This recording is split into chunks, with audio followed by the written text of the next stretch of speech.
ఉండిలో రాజుల గొడవ పతాక స్థాయికి చేరింది. టీడీపీ టికెట్ కోసం ఇప్పటికే ఇద్దరు రాజులు పోటీ పడుతూ ఉంటే మూడో రాజు కూడా పోటీకి సిద్ధమయ్యారు. రామరాజు, శివరామరాజు మధ్య రఘురామకృష్ణంరాజు బరిలోకి వచ్చారు. ఇంతకీ ఉండి టికెట్ దక్కించుకునే రాజెవరు? సీటు వదులుకునే త్యాగరాజులెవరు? అధిష్టానం ఏం చేయబోతోంది? ఉండి అసెంబ్లీ నియోజకవర్గంలో టీడీపీ నుంచి పోటీ చేసేది ఎవరు అన్నది హాట్ టాపిక్ గా మారింది. అయితే అధికారికంగా మాత్రం మంతెన రామరాజే టీడీపీ అభ్యర్థి. మాజీ ఎమ్మెల్యే శివరామరాజు రెబల్ గా పోటీ చేస్తానని అంటున్నారు. ఉండి సీటు కోసం ఇద్దరు రాజులు పోటీ పడుతూ ఉంటే కొత్తగా రఘురామకృష్ణంరాజు ఎంట్రీతో టెన్షన్ అయితే మొదలైంది. ఇక ఈ వ్యవహారం అధిష్టానానికి తలనొప్పిగా మారింది.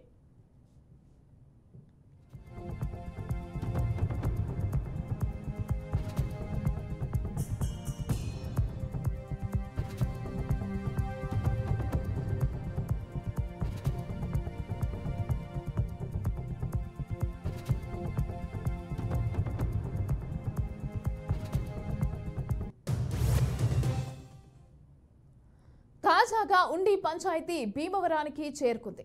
ఇక పశ్చిమ గోదావరి జిల్లా టీడీపీ అధ్యక్షురాలు సీతారామలక్ష్మి ఇంటి దగ్గర ఉద్రిక్త పరిస్థితులు నెలకొన్నాయి. నల్ల జెండాలు, ప్లకార్డులతో భారీ ఎత్తున ర్యాలీ చేసిన రామరాజు అనుచరులు సీతారామలక్ష్మి ఇంటి గేట్లు తోసుకుంటూ లోపలికి వెళ్లారు. రామరాజుకే టికెట్ ఇవ్వాలని తోట సీతారామలక్ష్మి ఇంటి వద్ద వంట వార్పుతో ఆయన అనుచరులు నిరసన తెలిపారు.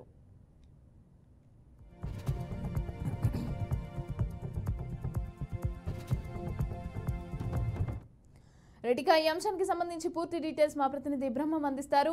బ్రహ్మం, అసలు టికెట్ ఎవరికి వచ్చే అవకాశం ఉందంటారు? ఈ టీడీపీకి సంబంధించి ముగ్గురు రాజులలో అసలు ఎవరికి టికెట్ వస్తుంది అనుకోవచ్చు అంటారు? అక్కడ సిచ్యువేషన్ ఎలా ఉంది? మమత, ఏదైతే పశ్చిమ గోదావరి జిల్లాకు సంబంధించి ఉండి నియోజకవర్గంలో ముగ్గురు ఒకే సామాజిక వర్గానికి చెందినటువంటి క్షత్రియ రాజులకు సంబంధించి పోటీ అయితే నెలకొంది. ఎవరికి వాళ్లే టికెట్ తమదే అన్న రీతిలో ప్రచారాన్ని అయితే ముమ్మరం చేస్తున్నారు. ఏదైతే తెలుగుదేశం, జనసేన, తెలుగుదేశం, అదేవిధంగా బీజేపీ కూటమిలో ఉన్నటువంటి ఏదైతే ఉందో ఈ తెలుగుదేశాన్ని కేటాయించడం జరిగింది. ప్రస్తుతం ఉండి నియోజకవర్గానికి సిట్టింగ్ ఎమ్మెల్యేగా ఉన్నటువంటి ఎవరైతే రామరాజు ఉన్నారో రామరాజుకి ఆల్రెడీ టికెట్ అనౌన్స్ చేయడం, ఆయన ప్రచారంలో ముమ్మర ప్రచారం చేస్తున్నటువంటి నేపథ్యం కూడా జరుగుతుంది. మరోపక్క ఎవరైతే గత 2 పర్యాయాలు ఉండి నియోజకవర్గానికి ఎమ్మెల్యేగా పనిచేసినటువంటి శివరామరాజు కూడా టికెట్ ఆశించారు. కానీ గతంలో చంద్రబాబు నాయుడు చాలా సందర్భాల్లో కూడా ఎవరైతే సిట్టింగ్ ఎమ్మెల్యేలు ఉన్నారో వారికి టికెట్లు అయితే పదిలంగా ఉంటాయని ఇచ్చినటువంటి ఏదైతే హామీ ఉందో హామీ ప్రకారం already Chandrababu Naidu sitting MLA అయినటువంటి రామరాజుకి టికెట్ కేటాయించడం ఆయన ప్రచారంలో ముమ్మరంగా ఉన్నారు. మరోపక్క శివరామరాజు టికెట్ ఆశించి భంగపడినటువంటి నేపథ్యంలో ఆయన ఆల్రెడీ ఇండిపెండెంట్ అభ్యర్థిగా ఆల్రెడీ ఆయన ప్రచారాన్ని అయితే గ్రామంలో కూడా ముమ్మరం చేస్తున్నటువంటి పరిస్థితి. వీళ్ళిద్దరి మధ్యన పోటీ నెలకొందని అనుకున్న తరుణంలో తాజాగా గత వారం 10 రోజుల క్రితం త్రిపుల రామకృష్ణరాజు ఎవరైతే ఉన్నారో రఘురామకృష్ణరాజు ఆయన తాజాగా తెలుగుదేశం పార్టీలో జాయిన్ అయినటువంటి నేపథ్యంలో ఆయన టికెట్ ఎక్కడ కేటాయించాలన్న సందేహంలో ఉన్నటువంటి పార్టీ అధిష్టానం ఆయన ఆల్రెడీ గతంలో కూడా కూటమిలో భాగంగా నర్సాపురం టికెట్ ఆశించారు. అయితే నర్సాపురం టికెట్ సంబంధించి ఎంపీ స్థానానికి బీజేపీకి వెళ్ళడం వల్ల ఆయనకి ఛాన్స్ లేకుండా పోయింది. ఇదే నేపథ్యంలో ఆయన తెలుగుదేశం పార్టీలో జాయిన్ అయ్యారు. జాయిన్ అయిన తర్వాత ఏదైతే ఉండి నియోజకవర్గం ఉందో ఉండి నియోజకవర్గానికి సంబంధించి ఇద్దరు ఒకే సామాజిక వర్గానికి సంబంధించిన రామరాజు, శివరామరాజు వీళ్ళిద్దరు కూడా పోటీ నెలకొన్నటువంటి నేపథ్యం వీళ్ళిద్దరు కూడా చెక్ పెట్టే ఉద్దేశంతో రఘురామకృష్ణరాజుని పోటీలోకి దించారు.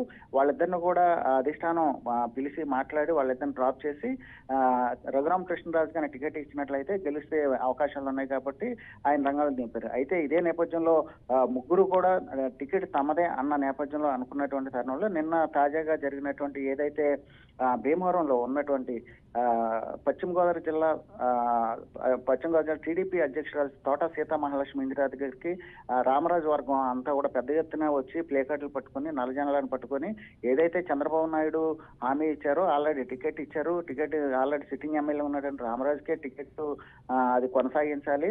రాబోయే ఎన్నికలు ఆయనకు కాకుండా ఇంక వేరే వాళ్ళకి ఇస్తే తప్పనిసరిగా ఓటమి చెందిద్ది. అదేవిధంగా మేము కూడా సహకరించమని చెప్పేసి పెద్ద ఎత్తున నినాదాలు చేస్తూ తోట సీతామహాలక్ష్మి ఇంటికి వెళ్ళి ధర్నా చేసిన పరిస్థితి. అదేవిధంగా 5 రోజుల క్రితం చంద్రబాబు నాయుడు ఉమ్మడి పశ్చిమ గోదావరి జిల్లా యాత్రలో ఉన్నప్పుడు కూడా రామరాజు వర్గం పెద్ద ఎత్తున ఎత్తున కూడా నినాదాలు చేశారు.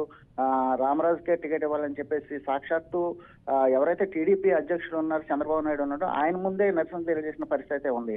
మరోపక్క చూసినట్లయితే రఘురామకృష్ణరాజు కూడా టికెట్ ని ఆశిస్తున్నారు. ఆశించినట్టు అసలు రఘురామకృష్ణరాజుకి ఇస్తారా, శివరామరాజుకి ఇస్తారా, లేకపోతే తిరుమలకి ఇస్తారా అన్న నేపథ్యం అయితే ఉత్కంఠభరితంగా జరుగుతుంది. ఏదేమైనప్పుడు కూడా ఏదైతే టీడీపీ పార్టీ సంబంధించినట్టు అధిష్టానం అయితే ఈ ముగ్గురిని కూడా కూర్చోబెట్టి మాట్లాడే అవకాశాలు అయితే ఉన్నాయి.